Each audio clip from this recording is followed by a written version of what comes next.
വെളിത്തിരുത്തി ബ്ലൂംബേർഡ്സ് Badania senior secondary സ്കൂളിൽ വിദ്യാർത്ഥി പ്രതിനിധികളുടെ തെരഞ്ഞെടുപ്പ് നടന്നു. School pupil leader, assistant school pupil leader എന്നീ സ്ഥാനങ്ങളിലേക്കാണ് തിരഞ്ഞെടുപ്പ് നടത്തിയത്.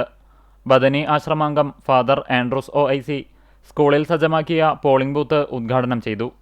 തിരഞ്ഞെടുപ്പിന്റെ പ്രാധാന്യം, നടപടിക്രമങ്ങൾ, വോട്ട് രേഖപ്പെടുത്തേണ്ടതിന്റെ ആവശ്യകത എന്നിവയെക്കുറിച്ച് വിദ്യാർത്ഥികളിൽ അവബോധമുണ്ടാക്കാൻ വേണ്ടിയാണ് സോഷ്യൽ സയൻസ്, IT വിഭാഗങ്ങളുടെ സംയുക്ത നേതൃത്വത്തിൽ ഹിതപരിശോധന ഒരുക്കിയത്.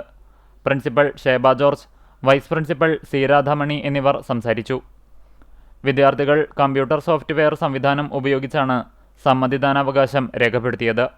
6ാം ക്ലാസ് മുതൽ 12ാം ക്ലാസ് വരെയുള്ള വിദ്യാർത്ഥികളെ ഉൾപ്പെടുത്തിയാണ് തിരഞ്ഞെടുപ്പ് ക്രമീകരിച്ചത്. തിരിച്ചറിയൽ രേഖയുമായി എത്തിയ വിദ്യാർത്ഥികൾ വിരലിൽ മഷി പുരട്ടി കമ്പ്യൂട്ടർ മോണിറ്ററിലൂടെ വോട്ട് രേഖപ്പെടുത്തി.